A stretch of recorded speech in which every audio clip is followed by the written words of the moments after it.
Session. We're glad you can join us today. Before we get started, there's a few housekeeping items we'd like to go over with you now. Firstly, you can resize windows to cater to your viewing preferences. You can maximise, minimise and drag the windows to your preferred viewing size. If you look at the bottom middle of your screen, you can click on the widgets that you'll need to get the most out of this virtual experience. Secondly, Microsoft specialists are on hand to answer your questions in real time. So feel free to type in your questions using the Q&A window and we'll answer them as soon as we can. Lastly, we've provided some additional resources for you to supplement your learning. You can access them by clicking on the links in this section. Without further ado, I'll hand over to our speakers. Thank you for joining us on our Microsoft Virtual Training Day. Welcome to az900. My name is Josh Rodriguez, and I'm a Microsoft Technical Trainer. And let me tell you, it is my honor and privilege to be teaching this course today. So in this lesson, we'll go over cloud computing, cloud models, and capital versus operational costing. If this is your first introduction to the cloud, don't worry. This is going to be great because we're going to be covering general cloud computing terminology. And these will be common terms. So regardless of the different cloud providers in the market, whether you're AWS, GCP, or Azure, the terms in this section are going to be universal. Now, a lot of people think they know about clouds, right? Some say, I'm an expert, I know everything. And some say, I know nothing, I'm a beginner.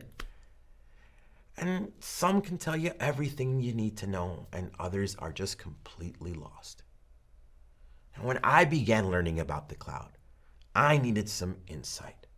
So I went and I asked one of the wisest, smartest, and most technical people I know, my 12-year-old nephew, Lucas. And I said, Lucas, my glorious nephew, what is the cloud? Lucas looked at me and, happy to share his vast wisdom, said, well, Uncle Josh, the cloud is a fantastic, wonderful place. There, the files and data from my apps and my games are stored. This way, no matter where I play my games, whether I play them at home, whether I play them at grandma's house, or even on the road, as long as I log in with my credentials, it will have my saved progress. And I said, wow, okay, didn't know you knew the word credentials, that's cool. And then I said, you know what? Let me ask the least technical person I know. And that's my sister and Lucas's mother, Gladys. So I said, Gladys, what's the cloud? And she said, well, isn't the cloud the place where all of my pictures and photos and videos go? Like, when Lucas was born, I took so many pictures and videos, I filled up my phone. So now I pay extra to store all of them in the cloud. This way, no matter what happens, even if I break my phone, all of my pictures are safe in the cloud. All 263,724 of them. And I said, okay, cool, thanks, Gladys. So when it comes to my sister and nephew, they're actually both right in their own way. Because the official definition of cloud computing is the delivery of computing services over the internet, enabling faster innovation, flexible resources, and economy of scale. Like Lucas said, the cloud is a wonderful, majestic place. And here, you're renting infrastructure. And when you are renting them, remember that compute, networking, and storage, we're renting those from a cloud provider. Now, one of the great things about the cloud, one of the biggest reasons why so many companies are turning to the cloud, is that it allows them to unburden themselves with things that can be considered dangerous, scary, and even difficult when it comes to running a data center. Because data centers can be physically, virtually, and economically demanding. Now, when you look at these three, when you look at compute, networking, and storage, an easy way to understand them is to compare them to the human body. Now, the computing, That's the brains of the operation, okay? That's where everything is processed. Now, networking is the limbs, right? That's where all the movement comes from. And then finally, the storage is the stomach. It's where we keep and retain everything. And the truth is, when it comes to technology, clouds are actually grounded, right? We're not talking about cumulonimbus or cirrostratus. No, that's another course that we teach. Now, there are actually data centers all over the world that are run by third-party organizations where customers and clients like yourself have access to take advantage of all of these tools. Now, previously, in order to do so, your only option was to have your own data center. But those days are long gone because now we have the cloud. Now we have flexibility. And truth be told, when most people think of the cloud, they think of large corporations, right? Significant social media apps, high-tech language and jargon, and it can be incredibly intimidating. But the reality is that the cloud is incredibly accessible, and it can be as large or as small as you need it to be. The beauty of the cloud comes in its multiple benefits, be it accessibility, financial, and honestly in many other ways. Owning your own data center can be a pain. There's tons of overhead, significant costs, and a lot of maintenance that simply just doesn't exist when you rent from a cloud provider. Now remember what I said. Everything in the cloud is renting storage, computing, networking, and we can use analytic systems that are built in there as well. Well, in the public cloud, here you're hosted by a public provider. Now these providers have enormous data centers where inside they have tons and tons and tons of hardware physically in these data centers. They'll have server racks, miles of cabling, and so much more.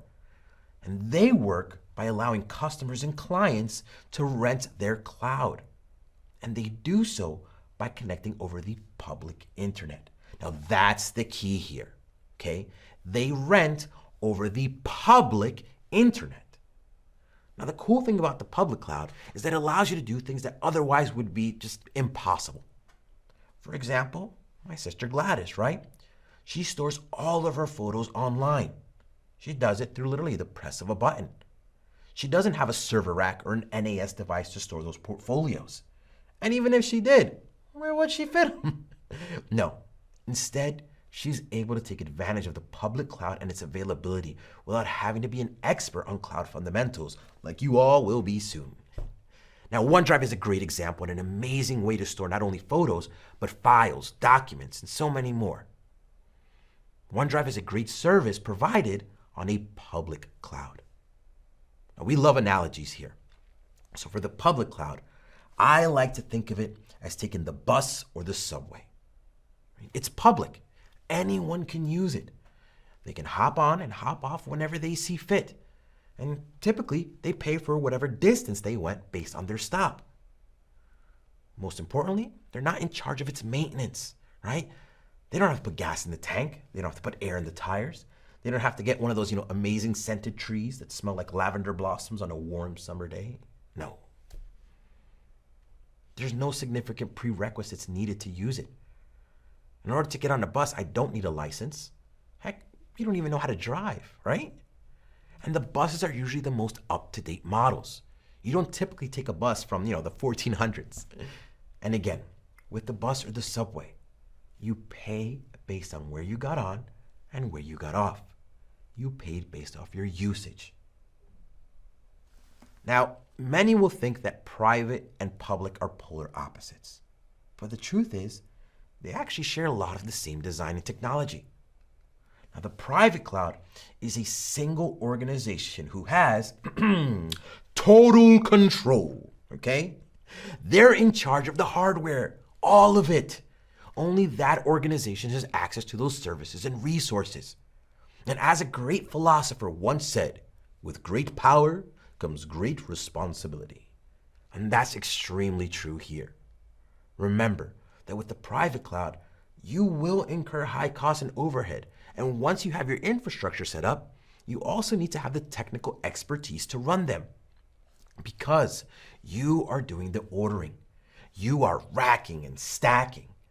And if there are issues, problems, and you need to hit that panic button, well, too bad, my friend.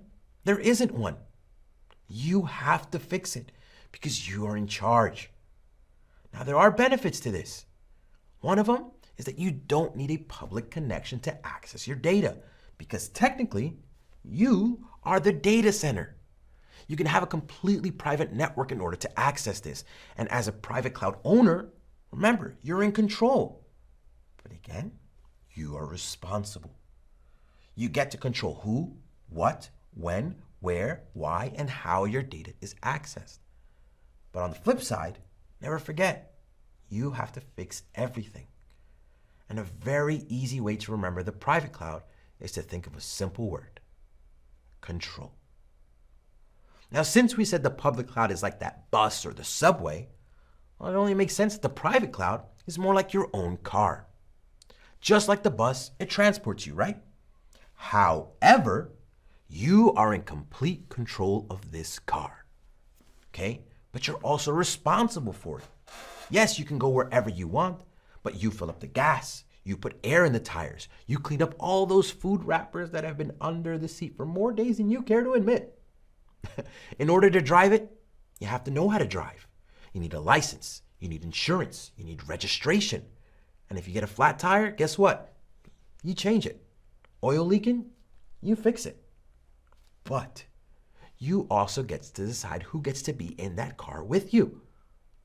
It's your car. You get to decide where it goes and when. You can paint it light green with, flame decals. You can go down the highway blasting music at the maximum volume because it's yours.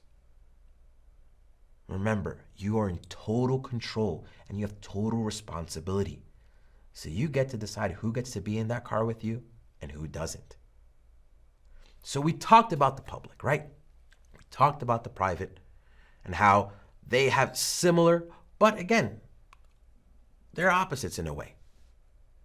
Now you can say the public can be considered sweet, the private can be considered sour, but sometimes you need the best of both worlds. Sometimes you just want sweet and sour, and that is where the hybrid cloud comes in. The hybrid cloud allows you to take components of the public cloud while still maintaining control in the private cloud. So, let's say there's an organization like an accounting firm or a medical office, and they have a public-facing website. Well, that website needs to be light and fast. It needs to be easily accessible and, more importantly, easy to use and easy to edit. Now, that would be a great way to use the public cloud because that public cloud provider would allow them to host their servers. But let's say due to, HIPAA standards, data governance, or, all the other stipulations that are out there, they have to have that website connected to a secure database that they have to maintain control over. Well, they now have the flexibility to have the benefits of the public cloud as well as maintain control with the private cloud. Another great example is a service that we'll talk about in depth later called Azure Active Directory. With this, you can still use your Active Directory on premises, but you can also have it in the cloud. And this way, you get to reap the benefits of both. It allows communication. And truth be told, most organizations start with a hybrid cloud model. And while some migrate to just, completely public cloud model, some continue to use a hybrid cloud model. So when you think of the hybrid cloud, think flexibility. So remember how we said the public cloud was a bus and the private cloud was a car? Well, what's the hybrid cloud? Well, the hybrid cloud is the best of both worlds. It's having the ability and option to choose between a bus and a car depending on what you want to do. Remember, every organization has different needs and wants. Look at it this way. If I lived in New York City, well, I wouldn't want to own my own car. Parking there is impossible. Garages cost hundreds of dollars a month. And even if I were to drive, have you seen that traffic? No way. I'd be stuck for hours at a time. No, in this case, I would want to take public transportation. I want to take the subway and avoid all those issues. I want a public cloud. Now, what if I lived in a state that was, very spacious, like let's say Texas, right? Where sometimes owning your own car is a must because the closest store may be miles away. Well, in that instance, you could do a private cloud. Now, Josh, I use both public transportation and I use my own car depending on the situation. Now, I live in a small community where most things are within a reasonable distance. We actually have a little public bus that for a small fee takes you around the community based on where you're going. But sometimes I do need to drive to places. I need to do a big grocery run, maybe go to the beach or help my brother move a couch of, huge proportions pivoted up 10 flights of stairs, right? Well, in that case, I use my car and I drive. I have a hybrid environment because I have the ability to do both. And that's why so many people are turning towards the hybrid cloud, because it offers solutions to problems and provides flexibility like nothing else out there. Now, as we continue our journey today, we're going to learn about different terms where one cloud model benefits more than the other. Now, for example, let's take my sister Gladys and her photos one more time. She stores them all online, okay? All she does is connect to a network and the application does the rest. That's making use of the public cloud. Simple, quick, easy. Now, she could go the private cloud route and purchase an external hard drive, right? She could upload each picture into that hard drive and, secure that server, that hard drive on her home network and authenticate it and back them up that way. She could go through all of that. That way, she would have total control because she knows exactly where her pictures are, and the only way for someone to access them is through her physical hard drive. Now, yeah, that's a significant cost up front, right? It's a lot of work and honestly, a plethora of knowledge required versus maybe a small monthly cost that would provide all of this. Now, some might prefer one. Some might prefer to have all their photos stored in the cloud and pay that monthly fee. Some might prefer the other and have it, physically stored somewhere local where they can see it. And some may even go hybrid and choose both. Maybe they want to upload their pictures and have that local device at home. Regardless of what you do, the advantages are clear. Each organization is different, and they have different wants and needs. And as technology, clients, the world itself continues to evolve, so will the cloud. And there are easy ways to differentiate the three different cloud models. Remember that the public cloud requires no capital expenditure to scale up with this mode. Organizations pay for what they use. With the private cloud, while organizations have complete control over resources and security, they're also responsible for the hardware maintenance and updates. And finally, with the hybrid cloud model, remember, this provides the most flexibility, and it allows organizations to determine where they want to run their applications. Now, when it comes to the cloud models, we learned a lot. But a great question comes to mind, and that is, well, Josh, how do we pay for it? And that is actually why the cloud is such a fantastic solution. Because when we look at expenditure in the cloud, we can actually look at it two different ways. So first, let's actually think of a quick scenario, right? So let's say in my business, I sell pizza, okay? Well, I want to start up a website and I want to host it locally. Well, as a private cloud model, I would need to spend a lot of money up front to get myself started.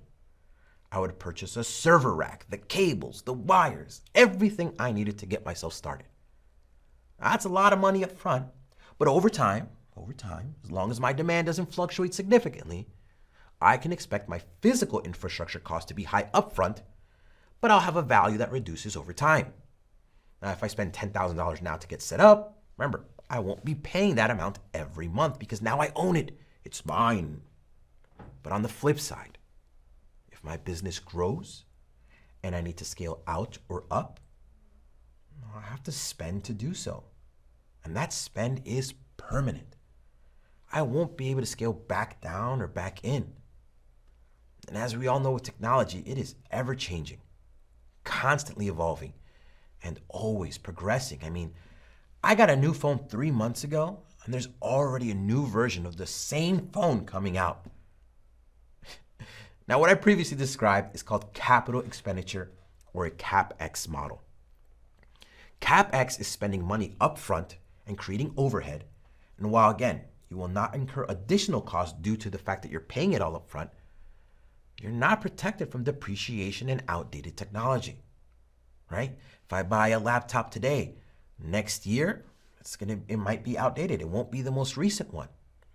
If I buy a brand new car, as soon as I drive it off the lot, it's now used and has lost its value. The same goes for technology. Now the public cloud doesn't follow the CapEx model. The public cloud follows the operational expenditure model, also known as OpEx. Now OpEx is a great model because you only spend on what you use. You get billed immediately and only get charged for the products and services you need. Now, operational expenditure is the ability to spend on products and services as needed and paying as you go. And another way to demonstrate this is with the consumption-based model. Now, the consumption-based model is a model in which users only pay for the resources they use, okay? So most providers, like Azure, have their resources set up with what's called a usage meter. And that meter tracks the consumption and based on the product, resource, or service, charges you, for only what you're using. Now, sometimes that can be measured in seconds, sometimes a monthly charge, and sometimes in other ways. But again, this allows you to only use resources as you need them. Now, there are a ton of benefits when it comes to the cloud. But for the exam and today's class, let's focus on just a couple of them, beginning with high availability. Now, when it comes to moving to the cloud, there are always concerns, right? But the biggest of these is the fact that cloud computing is essentially using a server. For some customers, that can be concerning.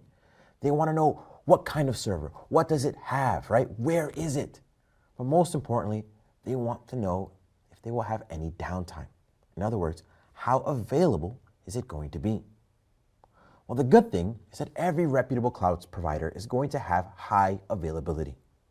This means that whatever service you are using from that cloud provider, be it the compute, the networking, or the storage, that they're going to be available. So high availability is concerned with maximizing that resource's availability. And a highly available resource is available a significantly large percentage of the time and may even approach 100% availability.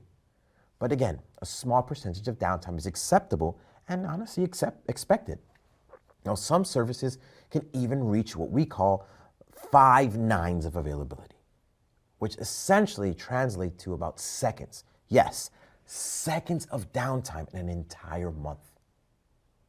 Now, the official definition of high availability is as follows. A highly available resource is almost always operational and accessible to clients. Now, 2 great benefits that make the cloud unique are scalability and elasticity.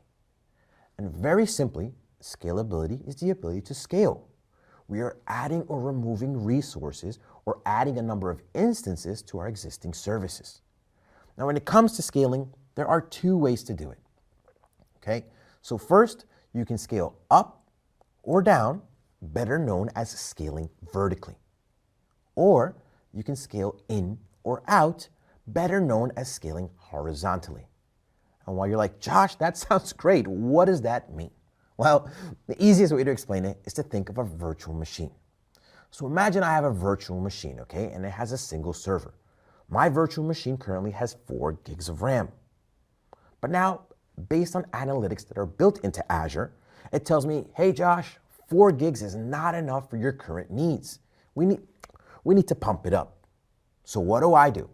Well, as anyone else would do, I'm going to recreate that virtual machine and I'm going to scale all the way up to 12 gigs of RAM. Well, guess what? Analytics comes back and they says, hey, Josh, you went a little too far. 12 gigs is far more than you actually need. We can save some money if we go down to 8 gigs, and that's the perfect number for what your environment needs. So what do? Well, once again, I'm gonna recreate that virtual machine, but this time I'm scaling down to 8 gigs. Now, important note, we're simply using RAM as a simple way to demonstrate, right? It's not isolated to RAM or even to a virtual machine. There are a number of different resources and ways that you can do this with. But as for scaling in and out, let's take that same virtual machine and it's 8 gigs. Now, sometimes it doesn't matter how strong or powerful the resource is, right? Sometimes you simply need more resources or more instances. Let's say that for the task I need to complete, a single virtual machine is not enough. I need to have multiple virtual machines running at the same time. Therefore, I'm going to scale out to not only 2, but 3 virtual machines. And then guess what? Once again, that analytics kicks in and tells me, Josh, you went overboard. You don't need 3 virtual machines. With your environment, 2 with 8 gigs is absolutely perfect. So what can I do now? Well, I can scale back in to 2 virtual machines instead of the 3. And even if I want to, scale all the way back to 1 and save myself some money. Now again, this is not just for virtual machines, but for any resource, right? Remember, sometimes you may need multiple instances, and that's why you would want to scale out and add those instances. That's the beauty of the cloud, because your scalability can be endless based on the resources available to your cloud provider's data center. Now let's talk about elasticity. Now, elasticity is scaling that is done automatically, okay? Very important to remember. Elasticity is scaling that is done automatically. So again, remember my booming pizza business, right?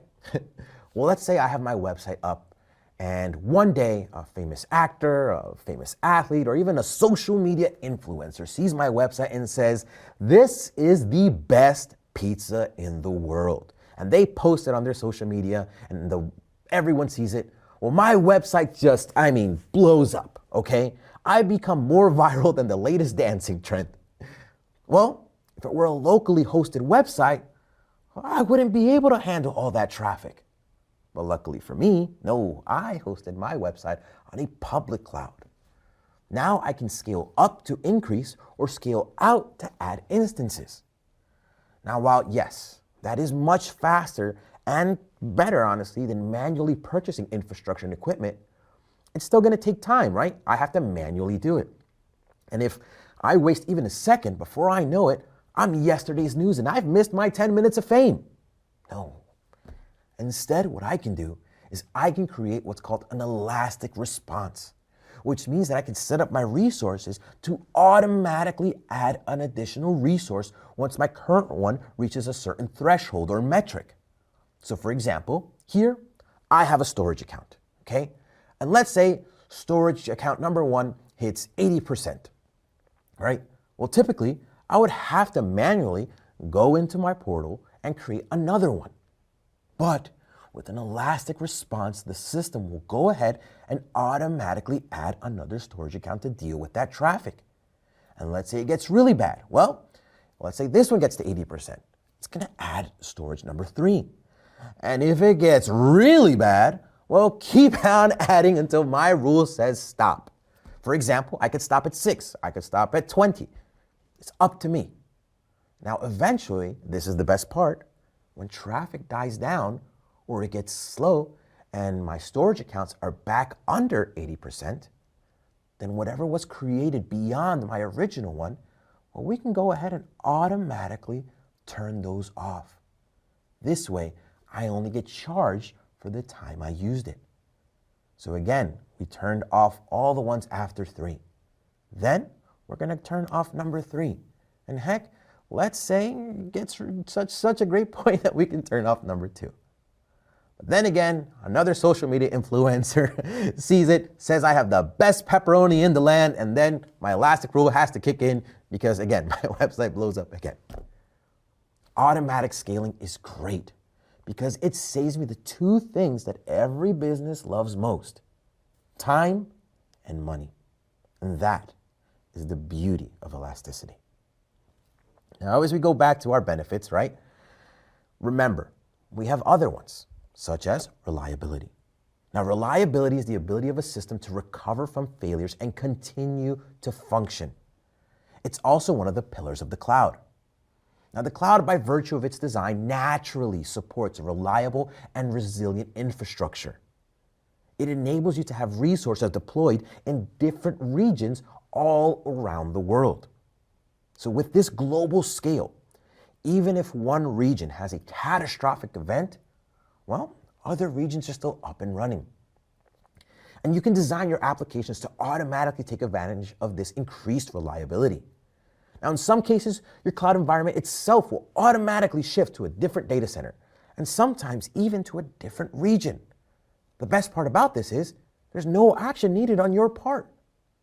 Through availability zones, region pairs, and Azure's global presence, your infrastructure is incredibly reliable in the cloud. Now, next up, we have predictability. Now, predictability in the cloud is exactly what it sounds like. The idea here is that you can always move forward with confidence. Predictability can be forced in two different ways when it comes to the cloud, right? It can be based on performance predictability or cost predictability. Now, with performance, there are many parameters in place to ensure that a service performs to the best of its capability, with multiple options to also improve the redundancy, such as availability zones for virtual machines, geo zones for storage accounts, and so on and so forth. Now, cost is also incredibly important. And later on, we'll go over many tools such as the pricing calculator and Azure Cost Management that allow you to not only get an accurate estimate, but even get projections and forecasts on what your spend will be going forward. Which brings us to security. Security, security, security. Security is more important now than ever. And when you move to the cloud, even though you can't physically see your data, know that you are safe. And in most cases, safer than you would be on premises. Think about it logically. Our data centers, we have armed guards, multiple security checkpoints. We even have weighing stations to ensure that you weigh the same way you did as you did going out. Not only do we have physical security, but we have multiple tools to help with virtual security, things like Microsoft Defender and Sentinel. We know how important it is to feel safe. And at Microsoft, we do our absolute best to make sure that while your data is in the cloud, you can always rest easy knowing it is in the best hands. Which brings us to governance. However you decide to deploy your services, cloud features support governance and compliance. Now, there are many things in place to do so, right? Things like set templates help ensure that all your deployed resources meet corporate standards and government regulatory requirements. You can update all your deployed resources to new standards as standards change. You can even use cloud-based auditing to flag any resource that's out of compliance with your current corporate standards, and it provides mitigation strategies. And let's drive that point one step further, because depending on your operating model, you can even automatically apply software patches and updates, which will help with both governance and security. Now let's get to our last benefit. Now, the last great benefit that we'll talk about is manageability. Now, in the cloud, there are two main ways to manage. One is management of the cloud, and the other is management in the cloud. So first, let's go over management of the cloud. Now, this refers to the ability to manage cloud resources in the cloud with ease. You can automatically scale resources as we showed previously. You can deploy resources with pre-configured templates, which remove any need for manual configuration. You can monitor the health of your resources and even replace any failing ones automatically. You can even receive alerts of any issues, so you're always aware in real time. That is management of the cloud. Management in the cloud. This refers to your ability to manage your cloud environment and resources through a number of different avenues.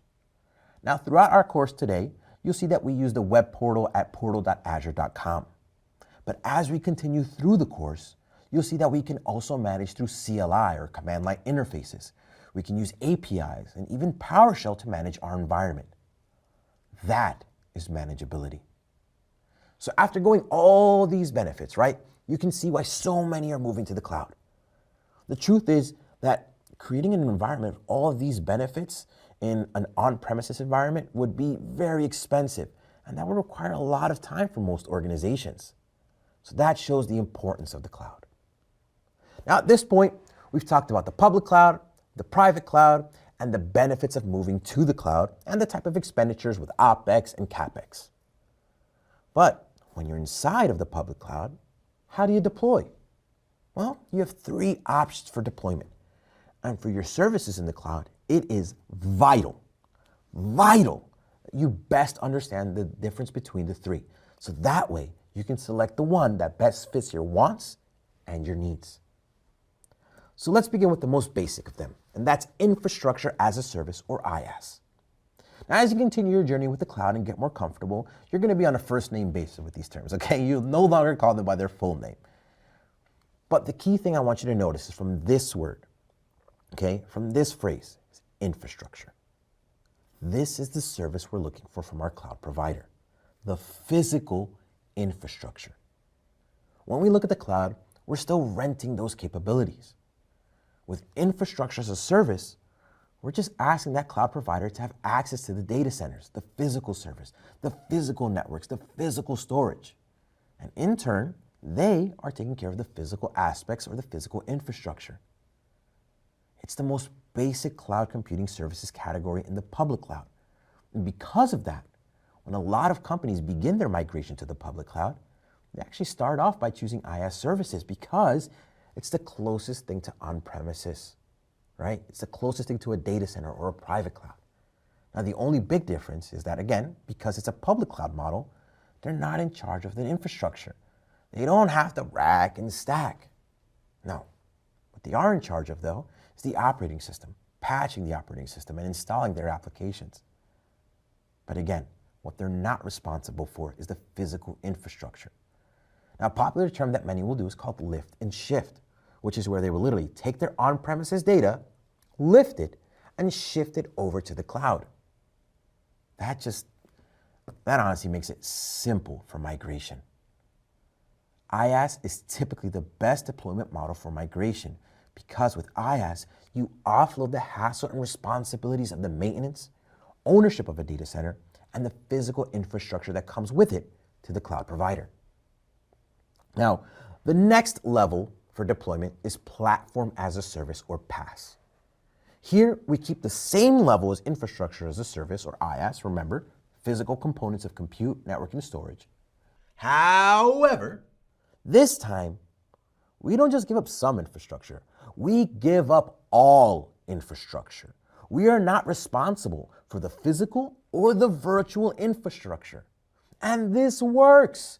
It truly works because PaaS is designed to provide a service where you can harness your focus. PaaS is for the creation, development, and launch deployment of applications or solutions. So in turn, you worry about your application. You don't worry about what that server physically is. You don't worry about creating an operating system that supports it. No. Your application is your focus. Your focus is to simply build out that application, and it's ideal and perfect for testing, building, and deploying that application while giving up, again, the physical and virtual infrastructure. Now, the third and final mode of deployment is SaaS, or software as a service. Now, software as a service is where a cloud provider is giving you access to some sort of application, such as OneDrive or Dynamics 365.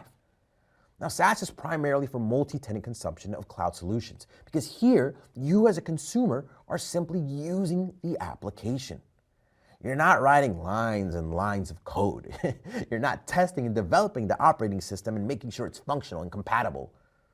You're not even concerned with what server it runs on. No. You're simply purchasing, in most cases, an annual or monthly subscription. You're paying to use this piece of software or application, and the cloud provider is taking care of everything else. You're not doing the patches, you're not doing the updates, and you may get an update, but you don't have to do anything but click install. So remember my nephew and my sister? Well, they were thinking of software as a service. So to summarize, SaaS is a finished solution that has been deployed and consumed. Now looking at IaaS, PaaS, and SaaS, remember, you are not limited to using just one. As you deploy and work in the cloud, you can pick and choose the one that works best for you. With infrastructure as a service, this gives you that flexibility because all the cloud provider is taking care of is the physical components. And remember, most similar to an on-premises environment. With platform as a service, it's all about the apps. If you're a developer and you don't want to concern yourself with the server, well, don't. Hand it off to your cloud provider with PaaS. And with SaaS, think of Microsoft 365. It's software, and the cloud provider takes care of everything else. It's so important that you understand that regardless of which deployment model you choose, the responsibility is going to change based off of your selection. So let's take a quick look at the diagram. Look at the column all the way on your far right. That's the on-premises model. Remember, in this model, you are in charge of everything. Remember, total control, right? You're responsible for buying the hardware, for maintaining it, for updating it. But as we move into IaaS, PaaS, and SaaS, we now move into what's called a shared responsibility model. We're no longer in charge of it all. No. Now we share our responsibility with our cloud provider. And depending on our wants and needs, We can choose how much to share. remember, with IaaS, the cloud provider is only taking charge of the physical infrastructure. With PaaS, this is for the developers. You're worried about your application. You're not worried about infrastructure because all that responsibility, that's on the cloud provider. What you are in charge of is your security, your apps, and what data and access you have. Now with SaaS, while you're giving over basically everything to the cloud provider, you still have control over the data that you load and the users you give access to. What I want you to remember is that no matter where you go, you will always maintain responsibility over your information, data, devices, account, and identities. And being able to choose between different deployment models gives you that flexibility to do whatever works best for you. The goal here at Microsoft is to provide anyone and everyone with the ability to accomplish whatever they want, whatever they need, and empower them to achieve more. Now that wraps up Module 1. So let's talk about what we've gone over. We began with cloud computing and the 3 cloud types, right? We talked about the public cloud, the private cloud, and the hybrid cloud. We also spoke how we pay for them using either CapEx or OpEx with that consumption-based model. And of course, don't forget those 8 great cloud benefits, from scalability to security and many others. And to wrap up the wrap-up, our 3 deployment types, right? We went through infrastructure as a service, known as IaaS, platform as a service, known as PaaS, and software as a service, known as SaaS. We also went through how responsibilities change based on how we deploy. Remember, this was foundational. For some of you, this may have been brand new. For others, it was a very nice refresher. Whatever the case, thank you so much so far. And now that we've gone over our cloud models, I feel that we've all earned a wonderful break. When we come back from the break, we'll start off with our next lesson.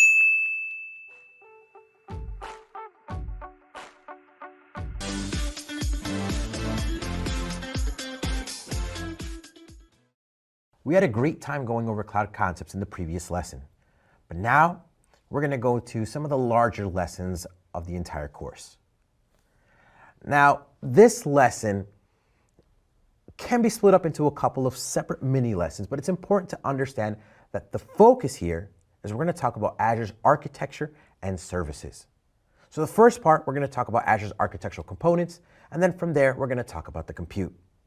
Now that entire section is full of a lot of great topics.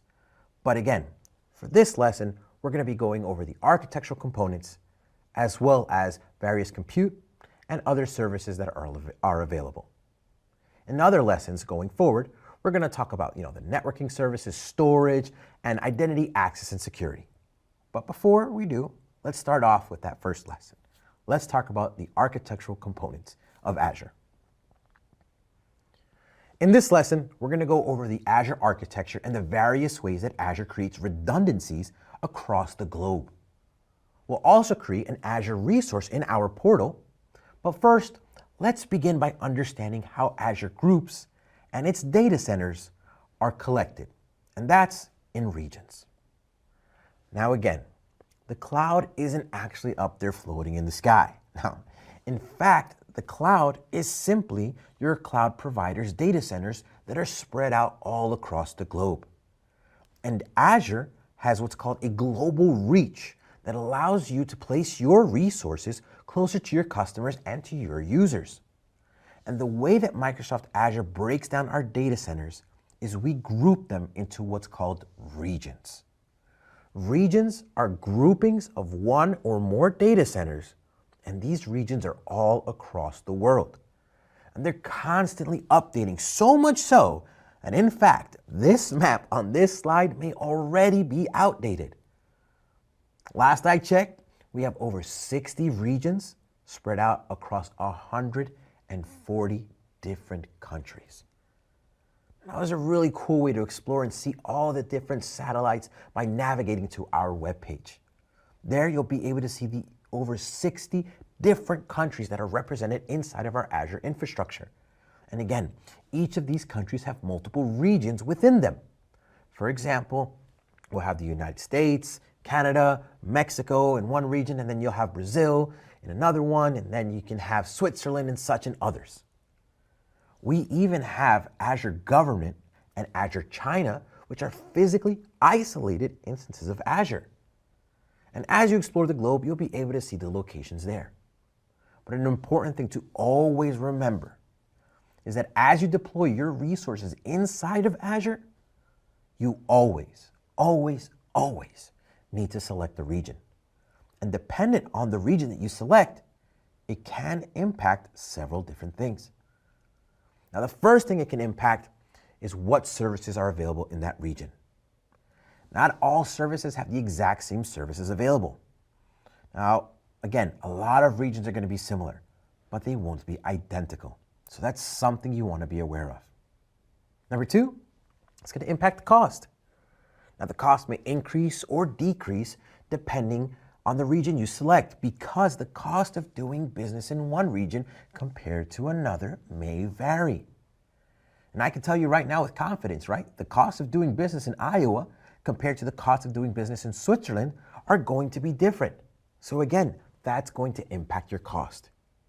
And then finally, when we're choosing our region, we also want to be aware of data residency requirements and other compliance offerings. Now, this is particularly important when it comes to government entities as well as certain industries like finance, where they may have very strict data regulations that you need to hold to. So again, different regions are going to have different data residency and different compliance offerings. But what's cool about regions? Well, everything. But remember, when we talk about the cloud, we talk about agility, right? We want speed. Well, guess what? Right now, I'm sitting here. And if I wanted to, I can deploy a virtual machine at a database in Africa, at a database on the West Coast of the United States, at a database in Canada. And I can do all of that in just a matter of seconds. And that's the benefit of the cloud, because prior to the cloud, when we were in that, on-premises format, the process would be much more difficult and far more time-consuming, right? I'd have to get on a plane. I'd have to fly there. I'd have to purchase all the equipment. I'd have to plug everything up. I'd have to set it all up. I'd have to, provision it. I don't have to do any of that. Not when I'm using the cloud. And that's the beauty of regions.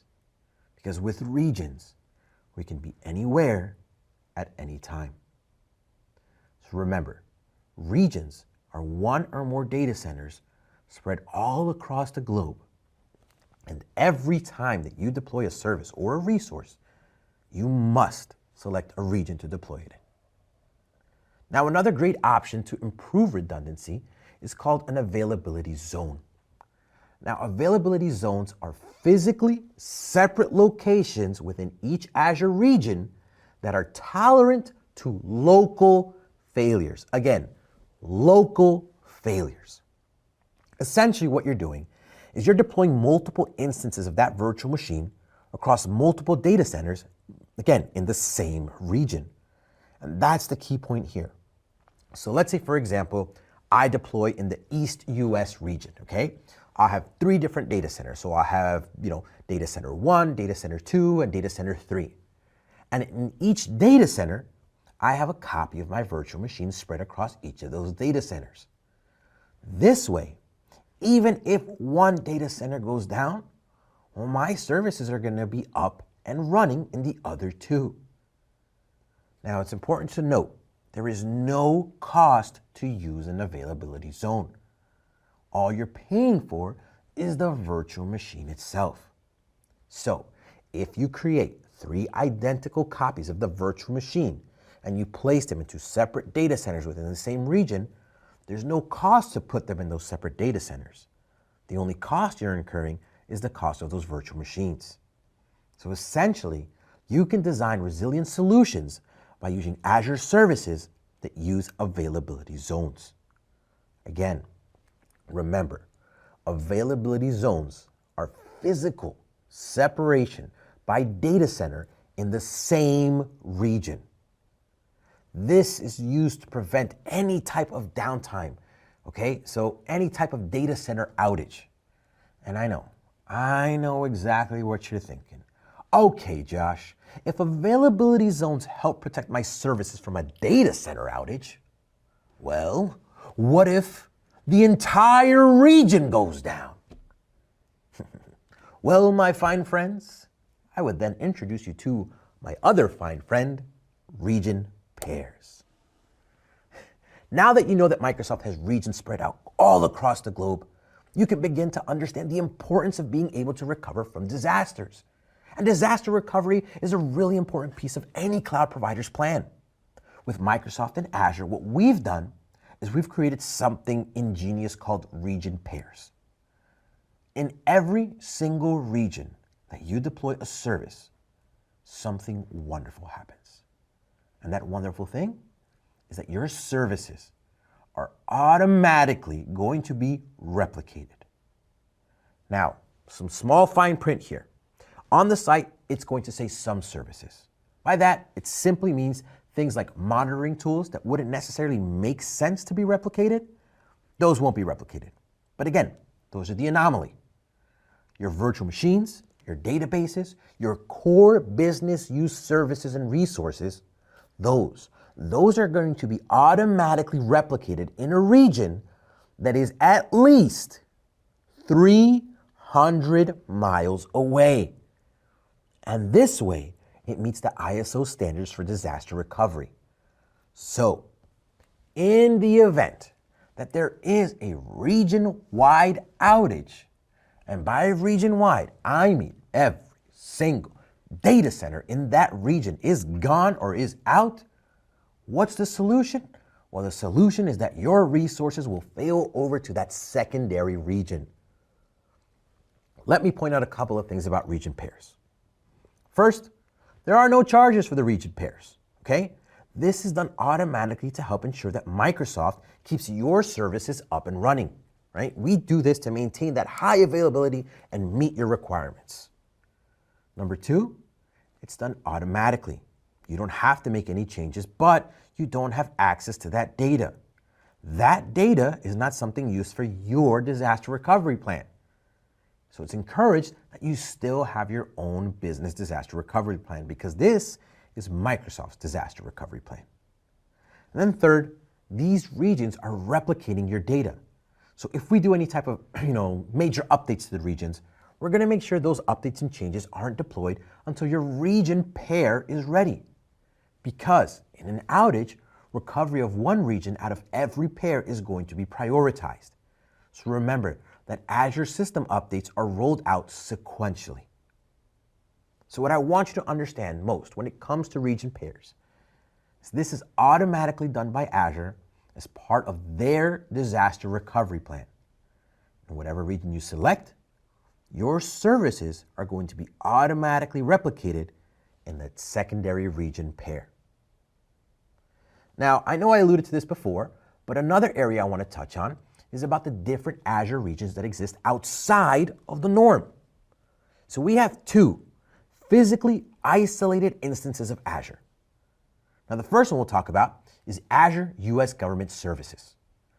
Now, this very specifically is going to meet the compliance needs of the US government. Now, notice I said the US government because this is not all government and government entities. This is very specific to the US government. Think of the Department of Defense, right? They're using Azure Government Regions. Now, they're going to have additional compliance requirements that, we don't need outside of the US government. For example, let's say FedRAMP, right? You would use an Azure Government subscription. You can't use a public one because FedRAMP is only available in the US government services. Now, as Josh, I can't just say, wow, that sounds cool. And I go to my portal, and inside of my portal, I want to deploy inside of the US government region. No way. Not going to happen. I need to be authorized. So remember, you need to be authenticated and authorized to deploy in US government because this is for state and local governments. Now, the other one, this is really important when it comes to data residency because China has a very, very strict requirement and it has strict rules when it comes to how their data is stored. And truth is, due to those strict requirements, it was difficult for foreign public cloud services to meet those and be allowed in China. But you want to take a guess who the first one was? That's right, Azure. Azure was the first foreign public cloud services to meet all of China's requirements. How did we do it? Well, we got creative, okay? Because the way that we actually have Azure inside of China is Azure is there, but it's operated by a Chinese company called 21 Vianet. And 21 Vianet is managing and meeting all of those requirements. So their data all stays in China and it meets the compliance. Again, this is a physically isolated instance of Azure. So it's not part of your regular Azure regions, right? This is, again, a separate one. So if you're deploying in China, you're actually deploying through 21 Vianet. So those are your two other instances of Azure, Azure Government and Azure China. So very quickly here, we're going to show you a demo of Azure's global infrastructure. When I say that we are everywhere, I mean we are everywhere. The best part about this is you can navigate to this anytime you want. Remember how I said we're constantly updating? Well, if you go to infrastructuremap.microsoft.com, you're able to see the map. So right here on the right side, you'll see that we get news updates. So even it'll tell us what's going on in the world of Azure. Now, as we explore the map, we can actually go wherever we want. So actually, let's take a look at a data center in the United States. So let's look at this one in central US. Now, as you can see, it's not only going to tell us what data center it is, but it's going to show us that it has regions with availability zones. It's going to tell us the location, which is Iowa. Now note, it's not giving us an exact location. Now that's for security purposes. Again, you know you're in Iowa, but not exactly where in Iowa. Now it's also letting you know where the data residency is, because it's stored at rest in the United States. It's telling us what year it opened. It's also letting us know the products and services that it offers. It's letting us know our sustainability. It's giving us all this information about this exact data center. Now, how about we take a look at a data center on the other side? Let's take a look at the data center all the way over here in South Africa North. Now look at this. This data center also has availability zones. Its location is Johannesburg, and it's stored at rest in South Africa. Now this one opened in 2019. And look at all the products and the disaster recovery it has. As you can see, we have data centers all over the world. But one of my favorite things is we also have points of presence all over the world. My favorite point of presence has to be this one all by itself right out here. And that's in New Zealand. Now this is a point of presence, and as you can see, it's actually going to be a region that is coming soon. So that's the best part about Azure, is not only do we have points of presence all around the globe, but sometimes we can even make those data centers. So it's such a great thing to look at and see that when we say we have globability, we mean it. Okay, now that we're back from the demo and we understand the physical architectural components that make up the cloud, let's take a look at the logical architectural components. Remember in the earlier lesson, when we introduced the public cloud, right? We said essentially, that's a place where you're renting resources from a cloud provider.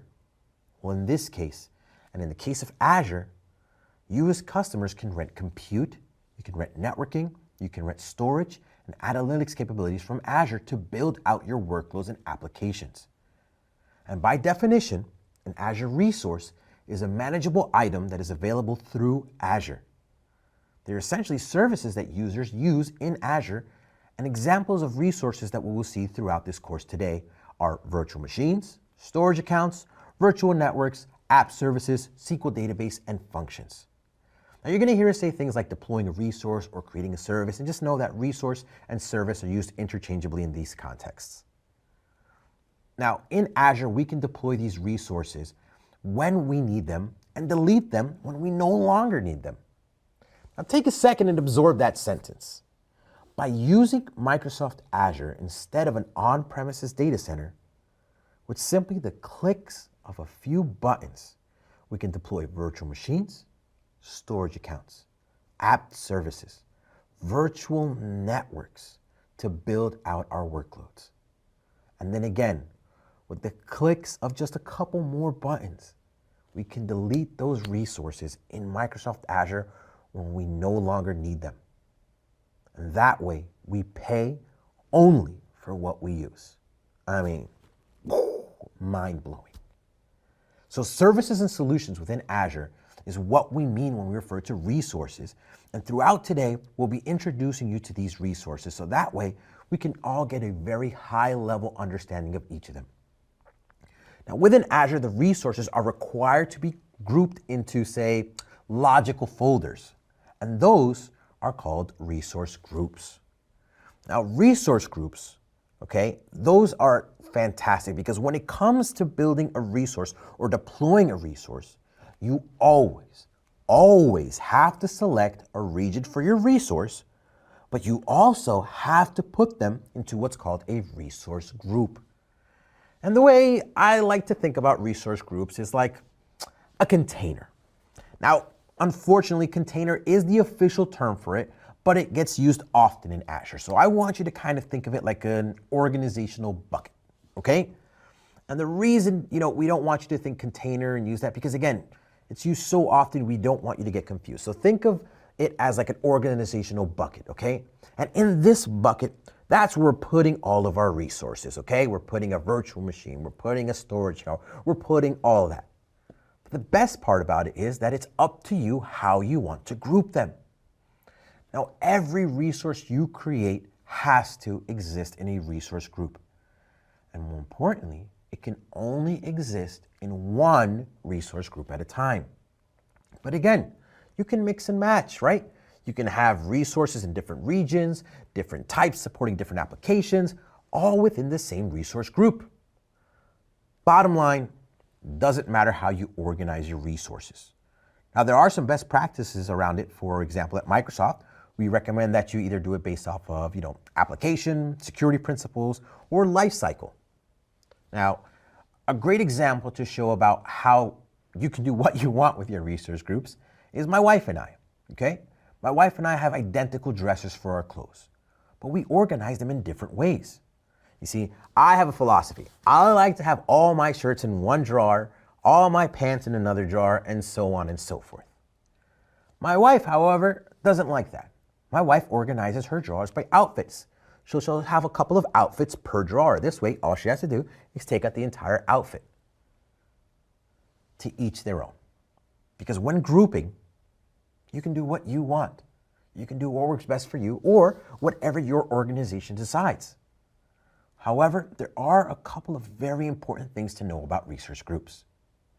Number one, once I delete that resource group, it deletes all the resources inside. Again, for those who didn't hear me, it deletes all the resources inside. Why? Because they have a parent-child inheritance relationship between the resources and the groups they're in. So if I do something to the group, it's going to affect every resource within it. Number two, resources can be moved to different resource groups. So for example, I can move a virtual machine from resource group A and I can move it to resource group B. Number three, resource groups cannot be nested.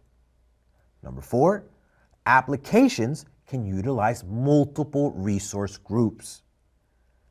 And number five, I know we said this before, but again, a resource can only exist in one resource group.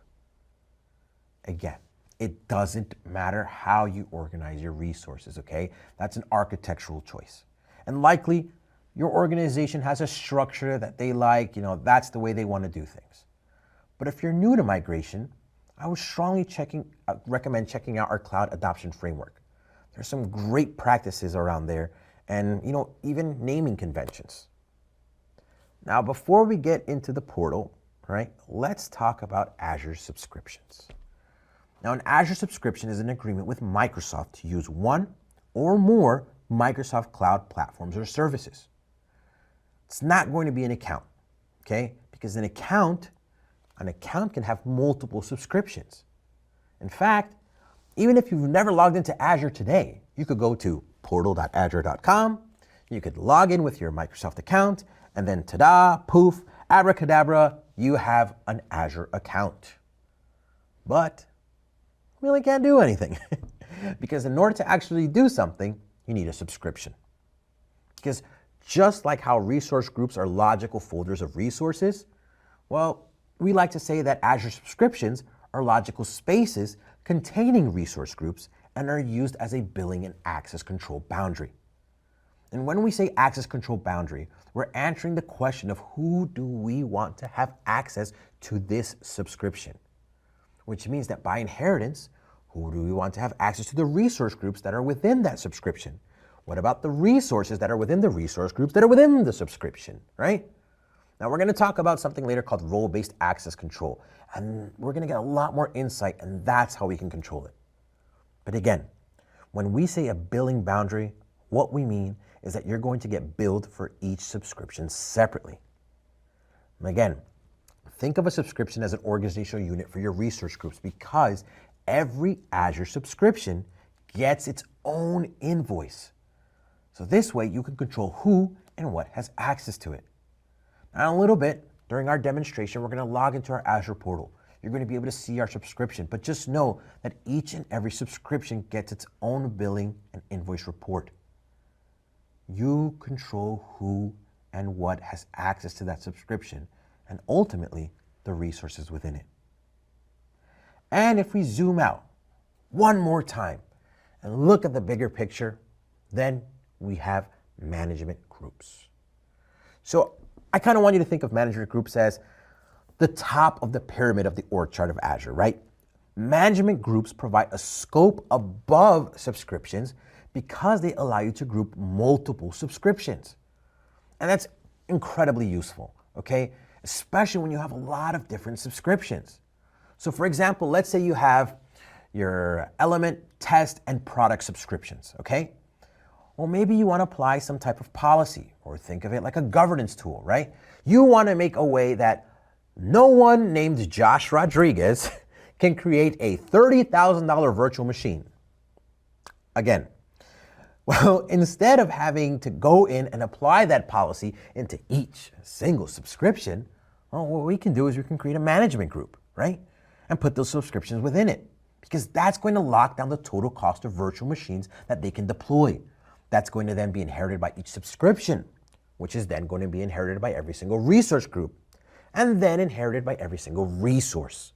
So again, this is a management tool to apply more governance to multiple subscriptions and give you that control. Now, especially if you're in a large enterprise organization, you may have hundreds of different subscriptions. Can you imagine that administrative nightmare to have to go through and try to manage each one individually? No thanks, okay? So when you think of the highest level of grouping, think management groups. There's a few things to note when it comes to management groups, okay? Number one, management groups are groupings that help you manage, access, policy, and compliance for multiple subscriptions. Number two, management groups can include multiple Azure subscriptions. Number three, subscriptions inherit conditions applied to that management group. Four is 10,000 management groups can be supported in a single directory. 10,000. Number five, a management group tree can support up to 6 levels of depth. And it's important to note that this limit doesn't include the root level or the subscription level. So now, without further ado, let's go into the portal and let's create some resources. In this demonstration, we're going to create a couple of resources. But what we're going to do is we're actually going to create a resource group and a virtual machine at the same time. So as you can see here, this is our Azure portal. Okay, this is our first step into the portal. But don't worry, we're going to go slow. We're going to take our time. We're going to have some fun. So this being the portal, which is basically portal.azure.com. And as you can see here, right at the front, you're going to see our Azure services. Now, no matter the type of account, again, this is how it's going to look, okay? Now here, you're going to see these services. So you're going to see it says create a resource. You're going to see your most recent services. And then at the end, it's going to show you more services. So while these may change, this is always going to remain the same. But let's go ahead and start by creating a resource. So when I click create a resource, you're going to see the popular Azure services. And of course, virtual machine is number one. But what's virtual machine? Well, it's actually compute. So I can click compute and you can see that when it comes to compute services, virtual machine is right here. Now, another way I could do it is I can actually simply click the top, click virtual machines, and go straight from here. So let's click virtual machines. And as you can see, we can go ahead and create one. So I'm going to click virtual machine so we can go ahead and begin creating our virtual machine.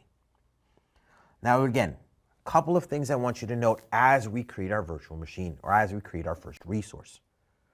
We always have to look for those red asterisks because those are letting us know things that we have to select. And as we've said before, the first thing you have to have is a subscription because all resources in an Azure subscription are built together. So we already have our subscription ready to go. But once we have our subscription, we also need a resource group. Now, a resource group is a collection of resources that share that same lifecycle, permissions, and policies. So we're going to go ahead and hit create new. Now we can name our resource group and we want to make it unique so that way we're not confusing with anything. But again, for the sake of this course, we're going to call it resource group and then we're just going to type in a couple of random numbers. So I'm going to go ahead, OK, and now we have our resource group. Our next step is to name our virtual machine. Now remember, the virtual machine is so important because we want to make sure we're naming it properly. But again, for the sake of this course, we're going to call it virtual machine and then put in a couple of random numbers. Now the region that we want to put it in matters, because again, if we put it in a different region, it might cost more. Or we want to put it closer to our customers, or closer to ourselves, or somewhere in between. So you have tons of regions that you can choose from. So you have anything from US East to Australia East to Korea Central, and we'll go over regions a lot more. Now I'm going to keep it in US East for now, okay? So you're going to see that you have availability options as well. As we scroll down, we have tons of options on what we want to do with our availability. Do we want to put it in an availability zone? Do we want to put it in a virtual machine scale set? Do we want to put it in an availability set? It's entirely up to us what we want to do. But again, for the sake of the demonstration, let's leave it in an availability zone. Now we can also choose how many zones we want to put it in. And if we report it in 2 or 3, then the system immediately is letting us know that based on the number of availability zones selected, which is 3 virtual machines will be created. No, I don't want to pay for all that right now, so we're just going to leave it in a single zone. Now you also have your security type and your image. So with your image, you can configure it however you want to, because from there you also select your size. So the size of the virtual machine determines, how strong or how powerful that resource is, but it's also going to affect your cost. So for now, we're going to leave it at that standard size. That's going to cost us about $53.29 a month.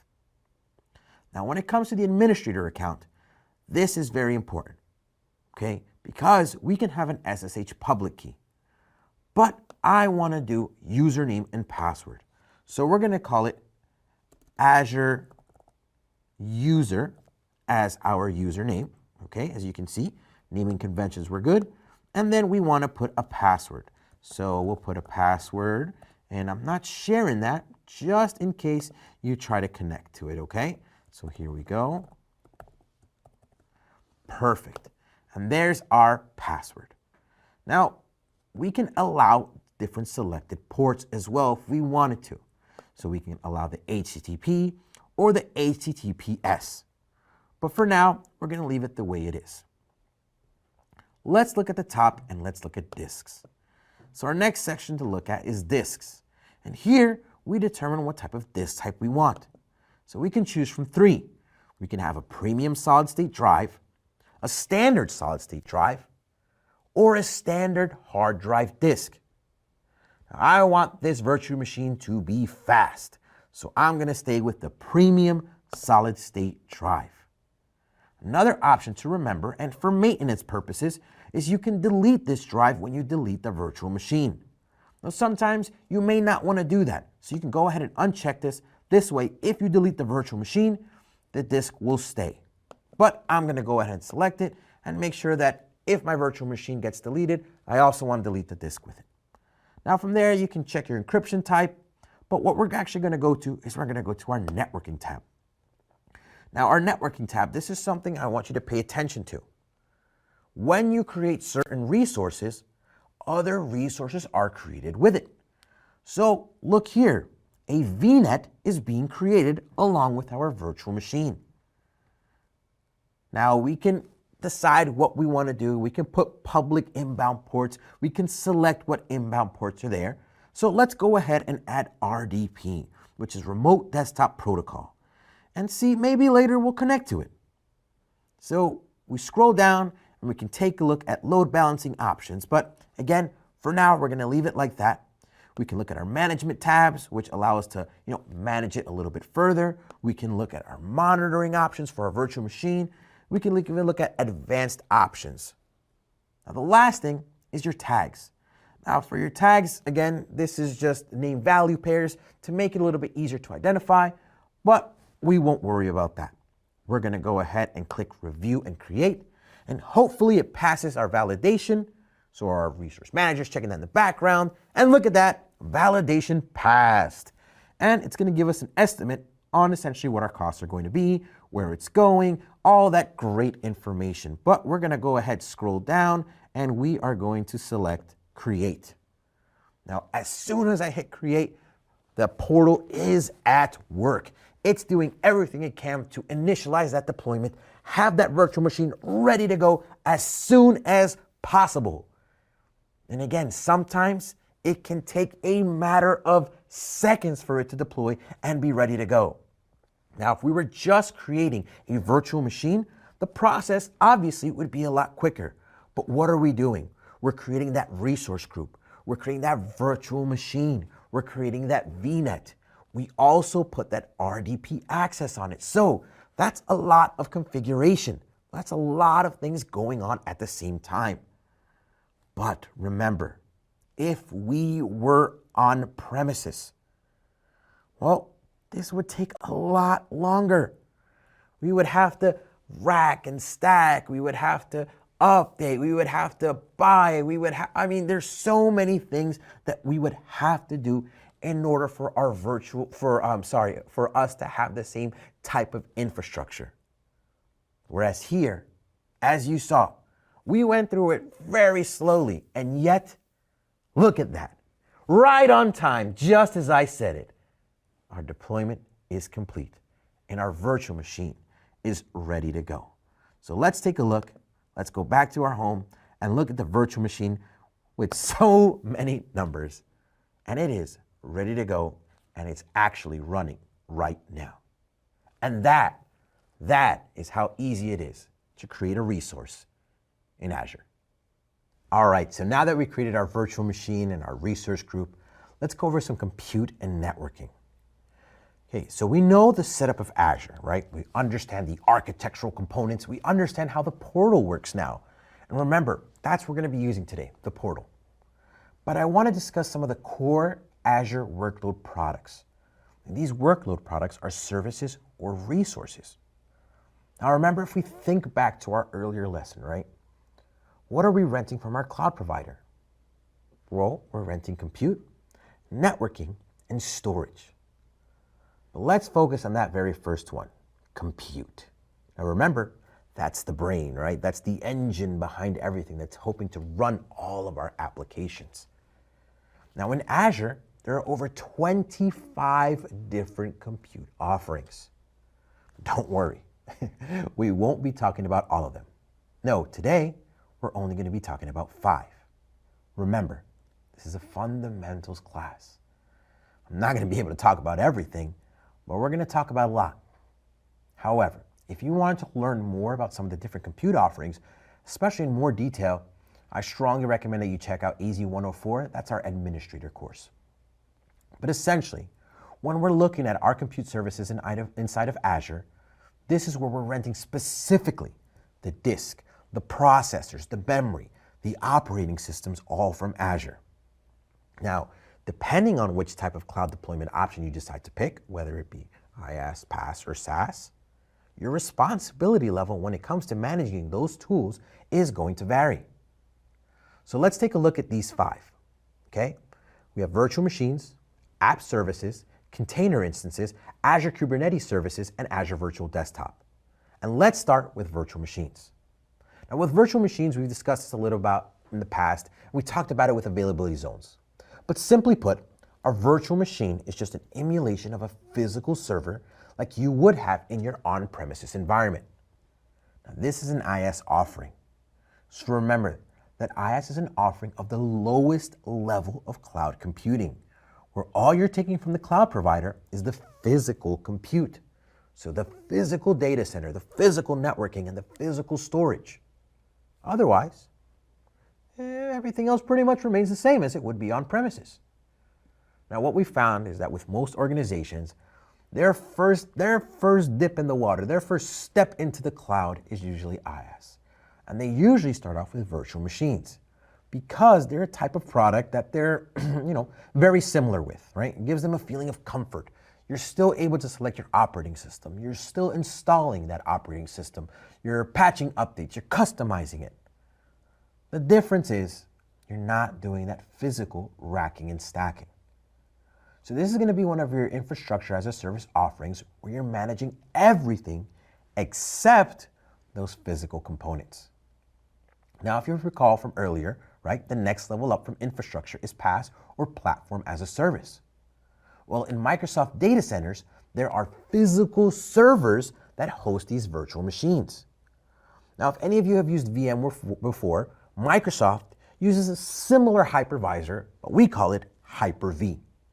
Now, Hyper-V is the emulation software that is used to abstract the compute, networking, and storage from the physical host in the Microsoft data center.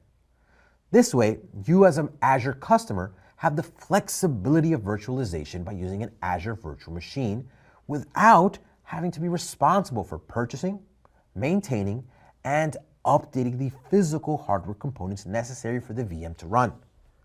Now, with regards to virtual machines, there are many availability options for Azure virtual machines. This means that you can decide if you want just one virtual machine, just for testing, developmental, or even minor tasks. Or maybe you want to make your Azure virtual machines even more highly available. Maybe you want to make them redundant. Maybe you want to add a resiliency to them. Maybe you want to make them more reliable. And while, there are a couple of options available, let's start off with one of our first ones, and that's with virtual machine scale sets. Virtual machine scale sets let you create and manage a group of load-balanced virtual machines.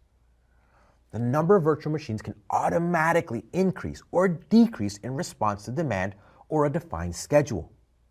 Scale sets provide high availability to your applications, and they honestly allow you to centrally manage, configure, and update a large number of virtual machines.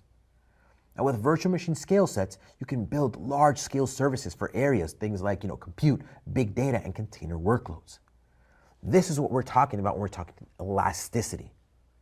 Now, why would you want to use virtual machine scale sets? Well, in order to provide redundancy and improved performance, sometimes applications are typically distributed across multiple instances.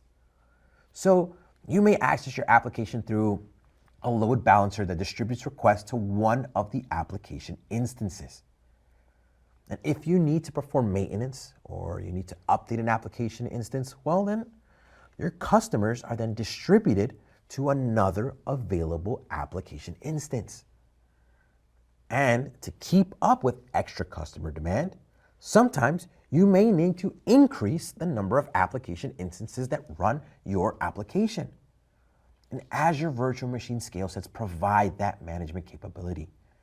They provide it for your applications that run across and even tons of virtual machines, right? Automatic scaling of resources and load balancing of traffic. Some of the best benefits are pretty clear, right? Number one, they're easy to create and it's easy to manage multiple virtual machines. Number two, they also provide high availability and application resiliency. Number three, they allow your application to automatically scale as your resource demands change. And number four, they work at large scale, with some sets supporting up to 1,000 virtual machine instances. That's not the only way you can do it. We also have what's called virtual machine availability sets. This is another availability option when using Azure virtual machines. So, what is an availability set? Well, before the existence of availability zones, which we talked about earlier, remember, groupings of data centers in a single region with independent power, cooling, and networking, customers wanted an availability option inside of a data center, right? An availability set is a logical grouping of virtual machines that are spread across fault domains in one data center to provide redundancy. And that's key, in one data center, right? How do they work? Each virtual machine in your availability set is assigned an update domain and a fault domain by the underlying Azure platform. Each availability set can be configured with up to 3 fault domains and 20 update domains. Now, fault domain group virtual machines are based on common power and networking. So think of it as a physical grouping of these virtual machines. So each rack of servers with its own power supply and network switch is one fault domain. So if there are 3 racks of servers, as we have on this slide, it means that we have 3 fault domains. Now, fault domain is there so that if part of the data center fails, then other servers will not be taken down with it. And an update domain is a logical group of underlying hardware that can undergo maintenance or be rebooted at the same time. Now, update domains make sure that your systems can be updated without any interruption and without the main services going offline. Update domains they're only ever updated one at a time, right? Two would never be updated at the same time because this is how service outages are avoided. Now let's go into the portal one more time and do another demonstration. All right, in this demonstration, what we're going to do is we're going to access one of our virtual machines and connect to it through RDP, Remote Desktop Protocol. So let's go ahead and do that. So I'm gonna actually click right here, this virtual machine that I already have ready to go. And as you can see, it's currently running. So I'm gonna hit connect and go to the RDP button. Now, as I've done this before, you're gonna see a number next to it, but again, don't worry about that when you're downloading it. So I'm gonna go ahead and click download RDP file, and I'm gonna click right here, open file. Now, when I click open file, I'm gonna hit connect. Now, once I hit connect, it's gonna ask me for those credentials. Now remember, when we created that virtual machine, we put it as Azure user. So now all we have to do is put in our password and make sure, obviously, it's the same password that we had previously. Now, once we do, we can go ahead and click OK. And once we hit OK, we're gonna get some certifications and things like that. Just go ahead and hit yes and make sure it patches through. And look at that. Look at how quick it was to open our local server. So I can go ahead and close all of this out if I want to, but essentially this is letting me know this is my server manager dashboard. But I'm gonna minimize it for now. And as you can see, look at that. This is our virtual machine. This is what we're using. How easy was it for us to access this through our remote desktop protocol? It's a click of a couple of buttons. And look at the speed on which we did it. That shows how easy it is to use Azure. All right, great. Now that we got that demo done, let me introduce you to Azure Virtual Desktop. Sometimes, due to technological advancements and other factors, well, the world has to adapt and create new services. Azure Virtual Desktop is one of those services because Azure Virtual Desktop enables you to create virtual machines that one or even multiple users can use at the same time. And you can virtualize your own applications as well as things like Microsoft 365 and Windows applications that users can access from their own device. Azure Virtual Desktop is a service that allows you to run a virtual Windows desktop. And it's great because with it, you can easily scale a remote workforce. And it essentially allows you to host almost an unlimited number of desktops for your users by having a pool of resources that support it. Now, Azure Virtual Desktop is a desktop and application virtualization service that runs on the cloud. It enables your users to use a cloud-hosted version of Windows from any location. And Azure Virtual Desktop works across devices like Windows, Mac, iOS, Android, Linux, and yeah, it even has HTML5 app support. It works with apps that you can use to access remote desktops and apps. You can even use almost every modern browser to access Azure Virtual Desktop hosted experience. Now, why would we use Azure Virtual Desktop? Well, one of the most common ways that we see Azure Virtual Desktop being used is from a bring your own device perspective. Because essentially, Like we said, it allows you to log into a virtual desktop, but you're still using your own device. So there's a separation of security between the two. and some of you may have used Azure Virtual Desktop yourself. Some of you may have heard of others in your organization using this service, especially, how we've had transitions where some jobs are from home and some are virtual. Well, in my team, I'm part of a global team. And sometimes we get new hires, and due to whatever reason, right? Sometimes their Microsoft device isn't ready. So while a new hire waits on their Microsoft device to get shipped to them, what would they use instead? Well, they use Azure Virtual Desktop on their own personal device in the meantime. This way, they're still able to connect without missing a beat. Another platform as a service offering is Azure Container Services. Now, if you aren't familiar with them, containers are lightweight and they're designed to be created, scaled out, agile, and stopped dynamically. Now, with a virtual machine, you as a customer are still responsible for the patching of the operating system and responsible for the virtual infrastructure. Remember, virtual machines are IaaS offerings. And the truth is the operating system takes up quite a bit of space.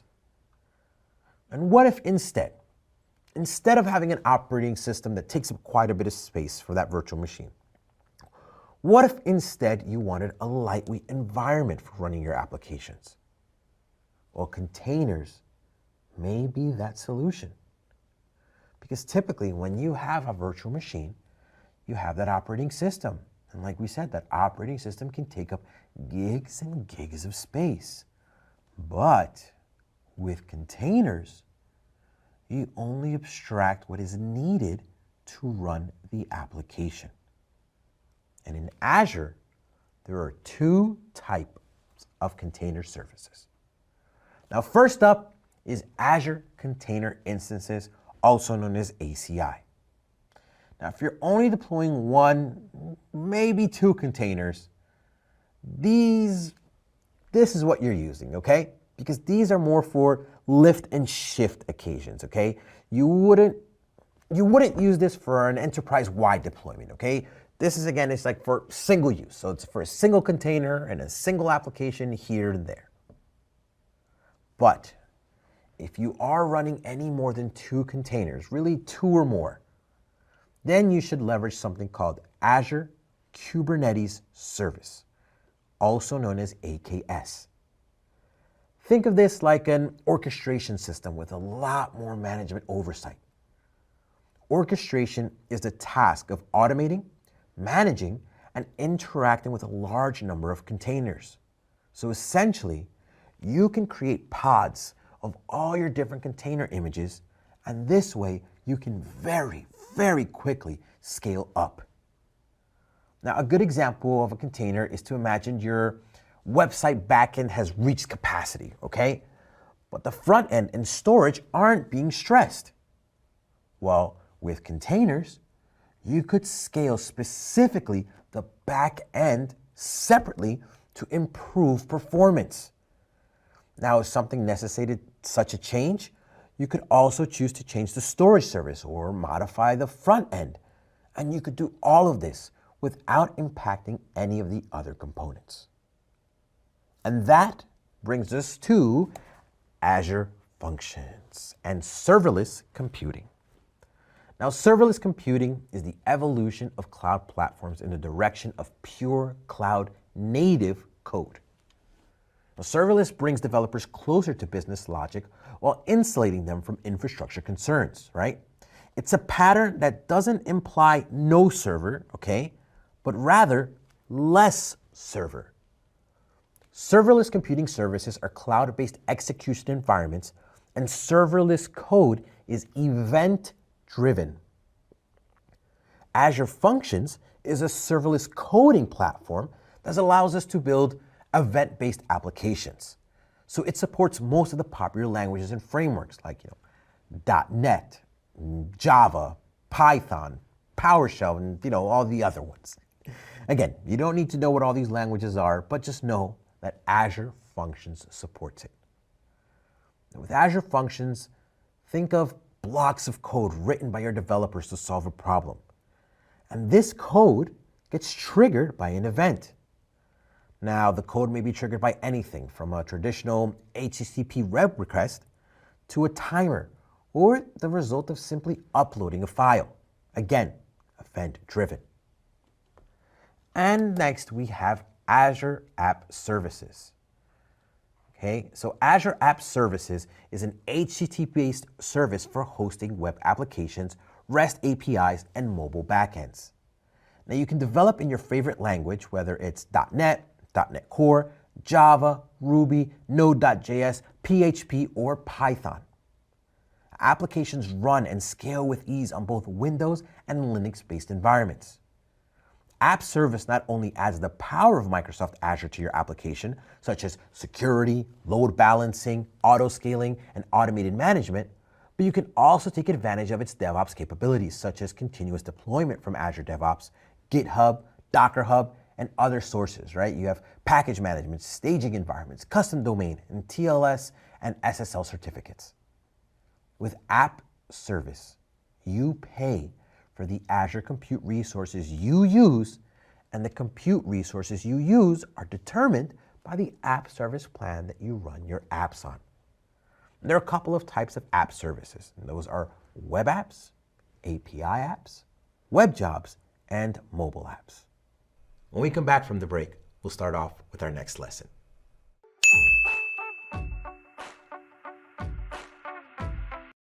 Welcome back. In this section, we'll be going over networking inside of Azure. We'll go over virtual networking, virtual private network gateways, also known as a VNet. We'll talk about Azure Express Route, which is a fun way to connect.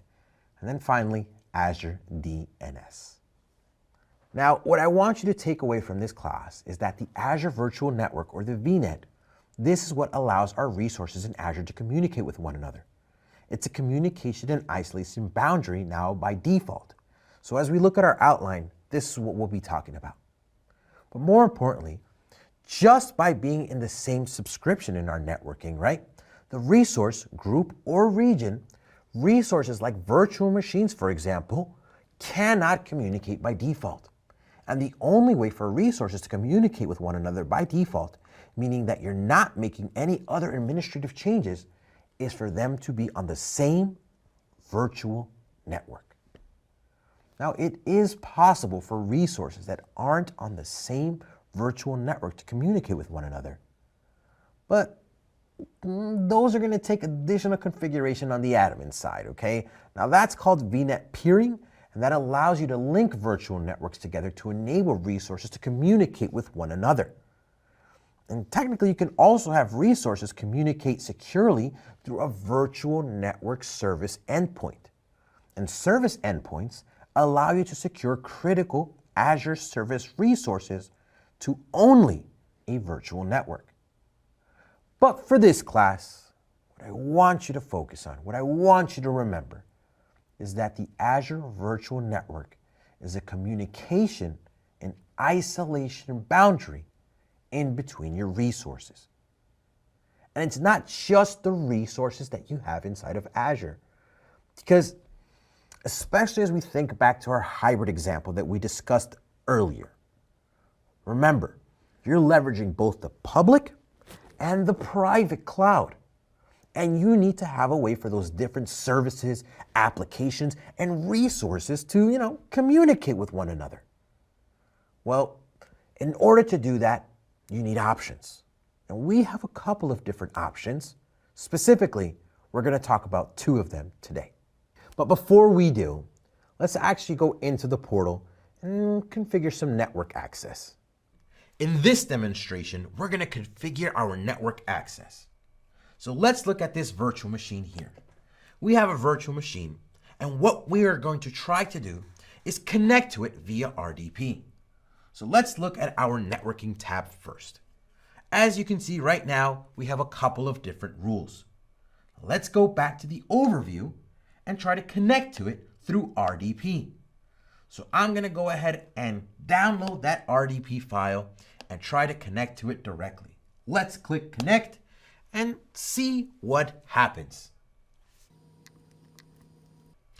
Oh no! My remote desktop connection did not work. Now it's giving me a couple of reasons. It's saying the remote access to the server may not be enabled, the remote computer may be turned off, or the remote computer may not be available on the network. So let's make sure first that this virtual machine is up and running. Well, look at that. It is running currently. So let's go back to our networking. Okay, let's look at our network security group, our NSG. And lo and behold, would you believe it? The RDP is not enabled. We need to enable 3389. So let's go ahead and add our inbound port rule. Right here, you can see you have plenty of sources, right? You have your IP address, my IP address, service tag. We're going to leave it as any for now. Our source port ranges, our destination, our service, and port ranges, those are all customizable. But right now, the most important thing we want to focus on is what service we want to add.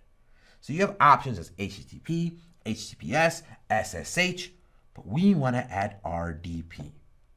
So as you can see right here, the port range is automatically going to be defaulted to the 3389.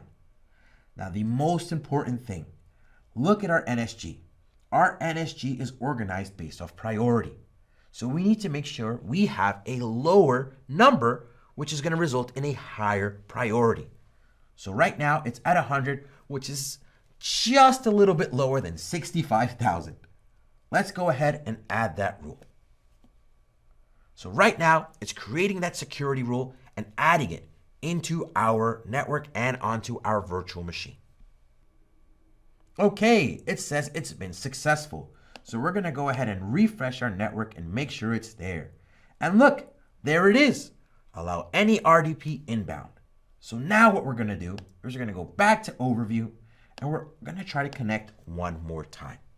So let me download the RDP file again and I'm going to click open file. Okay.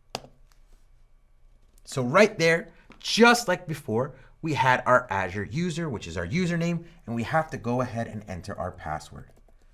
Well, now that we opened that port, it's going to ask us again to approve. We're going to click approve those certificates, and look at that.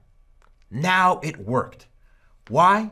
Because we opened those ports. If we hadn't done that, then it wouldn't have been able to connect. And that's how you configure your network access. So now that we're back from the demo, let's talk about those two. Now the first one is going to be a virtual private network gateway. Now many of you are thinking, what is that? Well, it's commonly referred to as a VPN. Now this is creating a secure connection between your Azure environment and your on-premises environment. But the key thing here is that you are connecting to Azure, okay, from your on-premises environment over the public internet. Again, the public internet.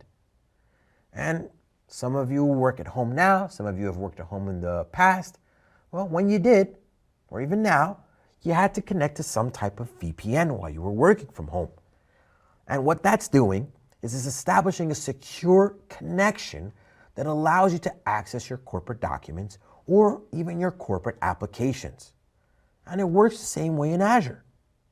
However, let's say, for example, you're working with highly confidential and business critical applications, and you can't have them exposed to the public internet because while a VPN is secure, because it is, and it works for most business cases, technically, yeah, there is still some security risk. That doesn't mean don't use a VPN. Absolutely not, okay? There are tons of cases and many companies use VPNs. However, there are also cases where you need an extremely secure connection. And that could be due to a number of potential reasons, right? And that is where Azure Express Route comes in. What Azure Express Route does is it actually physically connects your on-premises environment with Azure. And the way that that works is we use a third-party connection provider, and we're actually leveraging their cabling. So yes, there is an actual cable connecting to your on-premises that then streams into the Azure network. And this is how you're getting a physical, private connection. So again, you don't have any type of external exposure to the public internet. Azure Express Route is a secure, physical, private connection where the virtual private network gateway is a VPN. That's just a private connection, but it's done over the public internet. VPNs are still secure, okay? But Azure Express Route is significantly more secure because it's a private connection. Now, yes, it is more expensive than a VPN. And most organizations that we work with, VPN is just fine with them. However, if you do have business critical or highly confidential services, well, Azure Express Route might be a good option for you. So I recommend that, if you think it is, look into it.